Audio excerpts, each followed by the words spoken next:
Някой от вас чувал ли е за филма, където една жена играе компютърна игра, 1 час, а в реалният живот са минали 20 години? Как са минали тези 20 години, каква игра играе и защо се е случило всичко това? Днеска в това видео ще разберете всичко. Ще разкажа един много интересен филм, от който настръхвам. Видеоклипът ще е много интересен. Нека да спрем до тук и да започва видеоклипа. Желая ви приятно гледане, приятели! Здравейте, приятели! Днес ще ви разкажа за един научно-фантастичен сериал Измерение 404. Името на жената е Вел Ернандес. Тя е начинаещ геймър с ник Speedrun, която мечтае за величие, но мечтите отчасти са недостижими, понеже това изисква много време и усилие. През 2017 година баща и Карлос се изпраща на интервю за работа в закусвалня и тя обещава да го направи. Но пред къща я чака приятелят ти, който отдавна е дошъл с автомобила си. Двойката отиват на игралния турнир, понеже момичето ако спечели, тя ще получи $10 000 и ще може да се премести от баща си. Приятелят ти споделя, че нейният съперник ще бъде самият Килохерц, вечният победител на всички съществуващи турнири. Играта е готова и време да започват. Тя печели точки и попада на първия ред в таблицата, но Килохерц печели първата победа. Публиката аплодира, той дава 5 на феновете си, след което затваря очи и убива опонента си, без да гледа към екрана. Вел не се предава. В крайна сметка те остават заедно в играта. Победата е на крачка от нея, но внезапно се отклонява в страни. Вел възнамерява да получи трофея на славата, но Килохерц я вижда в последният момент и краят настъпва. Още една победа за шампиона. Все пак Вел стига до финала. Тя се чуди как съперникът ти може да играе толкова добре. Те иззад извън сградата и Килохерц се смее над нея и отива да си прави селфи със своите фенове. Докато Еван отива да вземе автомобила си, към Вел се приближава мъж на име Коджима и изподеля, че знае тайната за всички победи. Но преди да успее да каже нещо, той подава своята визитка и си тръгва. Връщайки се от дома, Вел трябва да излъже баща си. Баща и ядосан. Вел не само не е отишла на интервюто, но и забравила и за прабаба си. И той е трябвало да се извинява от нейно име, поради което Карлос почти е загубил своята работа. Тя му казва истината за това къде е била през деня, който бесява баща й още повече. Той я заповядва да отиде до закусвалнята на следващия ден и да поиска интервю. Вел обаче разкрива, че финалът на турнира също ще се проведе на следващия ден, което е по-важно за нейното бъдеще. Баща й се опитва да обясни, че онлайн игрите нямат бъдеще и че тя е твърде егоистична, но упорита. Вел го игнорира и се оттегля в стаята си. По-късно тя гледа подкаст за играта, изкарва визитната картичка на Коджима и си спомня как той е говорил за тайната на победата. Подхранена от отмъщение и желание за победа, тя решава да посети посоченият адрес. В игралното кафене Златна чиника няколко души играят видеоигри. Тя се приближава към Коджима, който я кани да играе. Тя все още не разбира какво прави тук, но въпреки това започва да играе и веднага губи. Коджима подава на момичето бутилка енергийна напитка, наречена Импулс 9. Тя отпива малка глътка от напитката и изведнъж всичко, което възприема, започва да се движи в забавено движение. В резултат на това, играта, която преди време е била невъзможна за играене, сега е станала изключително лесна за нея. Изведнъж Вил сякаш се събужда и се отзовава на масата срещу Коджима, който обяснява, че Импулс 9 разтяга времето за този, който го пие и че е изминало час, откакто Вел е изпила напитката. Продължителността на удълженото време зависи от количеството консумирана енергийна напитка и тази напитка струва $500 за една бутилка, което шокира Вел. Тя го смята като предложение за измама, но точно в този момент Килохерц му се обажда и тя разбира неговата тайна за успеха. Той също така използва Импулс 9, поради което други геймъри и експерти го наричат непобедим. След като научава за това, Вел решава да купи бутилка Импулс 9. На следващия ден на арената, Вел изважда напитката и я поставя до клавиатурата.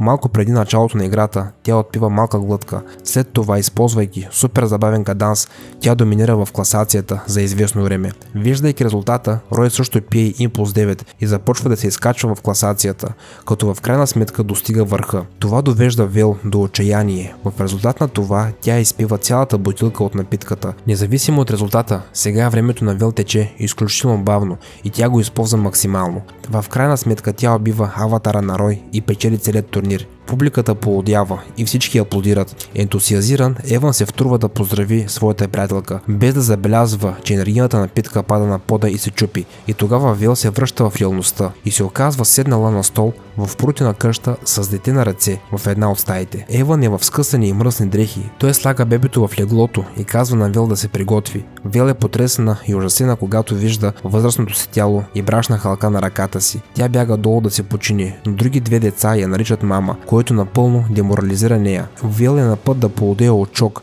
и бяга от къщата, но извън къщата е по-лошо. Тя е забравила противогазната си маска, без която се оказва тя не може да диша. Годината е 2037 година. Съпругът и Еван тръгва за работа и моли Вел днес тя да вземе децата от училище. Районът е в пълен безпорядък. Хората живеят в палатки с открити обществени тоалетни и навсякъде хващат хора, които са продавали или използвали напитките Импулс 9, които са виновни, че са променили света към по-лошо. Те са напълно неадаптирани хора, които не знаят нищо, дори как да победят един гущер, така че за тях няма място в този град. И тогава се оказва, че Вел е шерифът на този град. Тя трябва да се преструва, че разбира всичко и нарежда да изгонят човека, продавал напитката Импулс за стената. Тази стена заобикаля града от опасните създания. Сирената в града се пуска. Настъпва лошо време. Вел слага своя противогаз и се прибира от дома. Тя напълно е объркана, не знае какво да прави със своите деца, как да ги гледа и храни. И тогава тя забелязва урната с праха на баща й. Тя разбира, че баща й е починал, което е кара да ридае, но тя си напомня, че може да победи всички неприятности. След известно време я викат да почисти тоалетните. Оказва се, че това влиза в нейните отговорности. В резултат на това тя е принудена да почисти мръсните тоалетни в продължение на няколко часа. А вечер домакинските задължения и децата се трупат върху нея. Минават няколко дни и Вел започва да свиква с обичаите на апокалиптичното общество. Един ден тя взема децата от училище и дъщеря и София прави рисунка, казвайки, че тя е нейният герой. Въпреки това, Вел е много уморена и не оценява усилията на своята дъщеря. Когато се прибира вкъщи, тя открива, че Еван върти педала на велосипеда си, за да включи игралната конзола, тъй като няма електричество. За изненада на Вал, това е любимата игра, на име Огненото поле. Тя е била много развълнувана и решава да се съгласи да изиграе един кръг преди да сложи децата да спят. След като Еван отива на работа, минава часове и изведнъж Еван нахлува в стаята и с ужас й съобщава, че Вел е пропуснала дежурната си смяна. В резултат на това, един от жителите не е успял да влезе в града и в следствие е бил убит. Обзета от чувство на вина, Вел се опитва да се върне от дома. Но Еван ни споделя, че тя е на работа и че трябва да си завърши смяната. Неохотно тя се подчинява. В края на смяната тя се връща от дома. Еван я утешава и успокоява. Мислейки, че няма място в новия свят, Вел решава да изостави всичко и да отиде в пустощта. Тя пише писмо до Еван и напуска къщата на следващата сутрин с намерението никога повече да не се връща. Еван чете писмото на следващата сутрин. Всъщност тя попада в категорията на хората, употребявали напитката Импулс.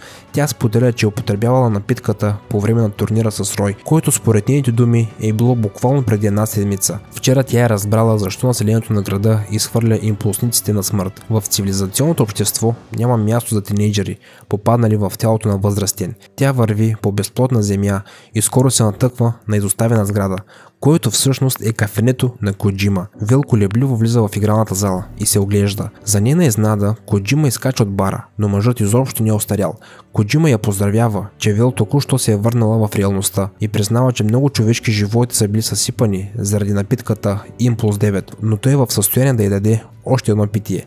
Мъжът изважда голяма бутилка, предлага да си отпие и да умре, наслаждавайки се на това, което най-много обича в този живот. Ако пие, никога повече няма да се върне на този свят, защото ще пътува стотици години напред. Вел взема бутилката и я моли да пусне играта Огненото поле, но когато се навежда да вземе бутилката, тя намира рисунка на дъщеря си и се спомня думите на съпруга си. Тя се връща в малкият град, но съпругът ти не я пуска през портата. Вел пуска рисунката на дъщеря си под портата. Извинява се за всичко и обещава да започне от начало и да оправи всичко. Изведнъж започват изстрели и осъзнават, че групата на име Гущерите на смъртта се приближава до техния град. Разкрива се, че Гущерите на смъртта това е група от обикновени хора, които са канибали и ловуват други хора. Населението е готово да бяга, защото техният шериф се е оказал зависим от Импулс 9. Вел се е опитала да разобеди хората и да организира отбрана. Вел моли съпруга си да вземе децата и да ги отведе в къщата, а самата тя застава на портата да ги защити доколкото може.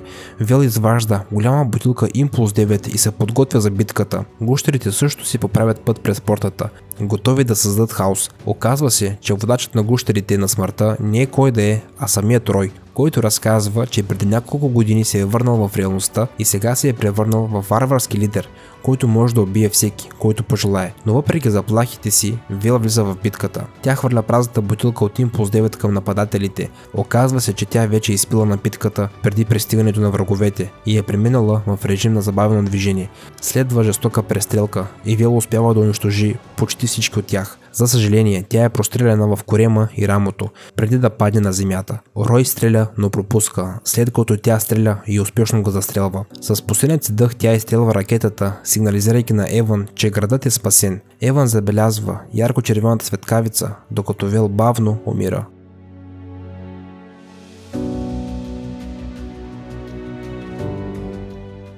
Предполагам, че не сте знаели за този филм, нали така?